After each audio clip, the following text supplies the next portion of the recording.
Hello বন্ধুরা, তোমাদের সাথে শেয়ার করতে যাচ্ছি যে কিভাবে ট্রলি ব্যাগ ওয়াশ করতে হয়। এখানে আমি নিয়ে নিচ্ছি হোয়াইট ভিনেগার আর জল। 2 চামচ পরিমাণ হোয়াইট ভিনেগার দিয়ে দিলাম। ছোট একটা কাপড়ের টুকরো নিয়ে ভিনেগার মেশানো জলের মধ্যে ভিজিয়ে তারপর ব্যাগটাকে ওয়াশ করব। এটা আসলে অনেকের কাজেও লাগতে পারে, সেজন্যই তোমাদের সাথে শেয়ার করলাম। আর কিছু ট্রলি ব্যাগ আছে যেটাতে এমনিতেই জল দিয়ে ওয়াশ করা যায় না, কেননা ব্যাগের সাথে এখানে ব্যবহার নির্দেশিকা দেওয়া থাকে। ব্যবহার নির্দেশিকার মধ্যে যদি ওয়াশেবল লেখা থাকে তাহলে তুমি ওয়াশ করতে পারবা, না হলে যে ব্যাগগুলো লেদারের হয় এগুলো ওয়াশ করলে নষ্ট হয়ে যায়। যেহেতু আমার ব্যাগের মধ্যে ওয়াশেবল লেখাটা ছিল না, সেজন্য আমি জল দিয়ে ওয়াশ করতে পারিনি। আমি এভাবেই একটা শুকনো ভালো পরিষ্কার কাপড়ের টুকরো দিয়ে ব্যাগটাকে ওয়াশ করে নিয়েছি।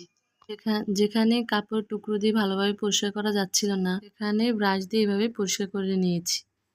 আসলে আমার ট্রলিতে অনেক ধুলো পড়ে গেছে, আর কোনো জিনিস যত্ন করে রাখতে একটু বেশি পছন্দ করি আমি।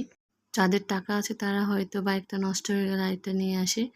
আমি হলাম মধ্যবিত্ত পরিবারের মেয়ে, তাই চেষ্টা করি একটু যত্ন করে রাখার। আমি একটু রোদের মধ্যে দিলাম, রোদে না দিলেও চলবে, কারো যদি উপকারে আসে তাই দিলাম।